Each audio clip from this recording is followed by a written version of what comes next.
Meanwhile, in Colombia, they have decriminalized abortion, which is a big win not only for Colombia, but for the region.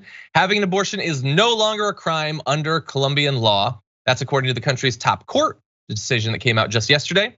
It's a decision that paves the way for the procedure to become widely available across this historically conservative Catholic country. It also, by the way, follows literally years of awesome organizing by women across Latin America for greater protections and more rights in this area and in others. And so, not something that I necessarily would have expected coming out of a quite religiously conservative country, but Yasmin, this is good news. Yeah, as a woman in Texas, I'm fighting the urge to just be like green with envy and jealousy right now. But it's a huge deal for Colombia, and it just considering how conservative that country is and its base, the fact that they were able to get this accomplished is incredible, and it is definitely worth celebrating. And I will deal with my own envy on my own time. Exactly, it's ridiculous. Yeah. As we're seeing some advancements in other parts of the world, we're backtracking. By the way, this follows sort of a pattern that we can now see across the region, with Mexico's Supreme Court decriminalizing abortion in a similar decision back in September.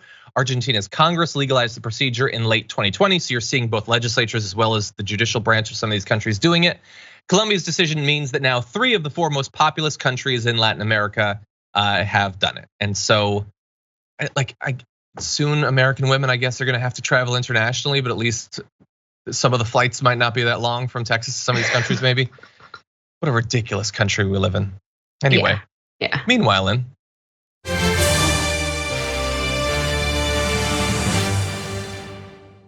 in South Korea, here's kind of a scary poll. South Koreans overwhelmingly want nuclear weapons in case they need to confront China or North Korea. Poll found 71% of the country supports developing nuclear weapons. That was released just earlier today. It found robust support for nuclear weapons. I would call it robust. They want so that, by the way, even when they feel confident about the alliance that they currently have with the US and the strength of their own military. So they understand we have a very close military alliance with South Korea. We have nuclear weapons. We have military stations in South Korea. They have their own domestic military. Even so, they want to have access to those, Yasmin. Yeah, can't blame them for wanting to protect themselves from the people that surround them, from the nations that surround them. And even with alliances intact, I don't know, I feel like people are just starting to learn to be a lot more self-sufficient because they're not trusting things like alliances or different systems that we have in place to actually stand up whenever we need them to. So I don't blame them. I don't know if like more nukes is the answer, but I don't know, who knows? Yeah, I would very much like to move in the opposite direction for a number of reasons. A lot of reasons.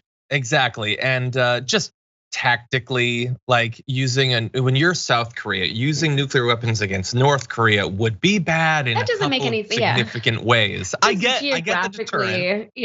Yeah, and look, China obviously is right there too, but there are portions of China it's problematic in a lot of different ways, horrific to think about. Bear in mind, South Korea is currently under our nuclear umbrella in the US, where we are obligated to use them in certain situations that could arise. Those would be horrific as well. I understand though, if some South Koreans after 4 years of Donald Trump would question whether that long time alliance will actually last forever.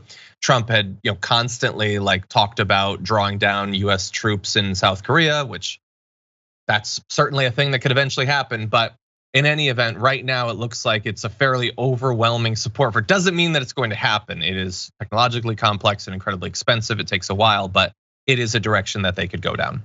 Any other thoughts, Yasmin? Yeah, just a lot of other countries are exploring their own nuclear programs too. So it is kind of a scary situation if you think about it too hard, it'll just blow your mind. It's too scary, like just so much power in these hands of these relatively unstable people. I would argue. I mean, even the Cuban Missile Crisis that happened back in the 60s, so close. We came so close to some nukes just going off. It was just one guy. He said maybe we should hold off, and thankfully that's what they did.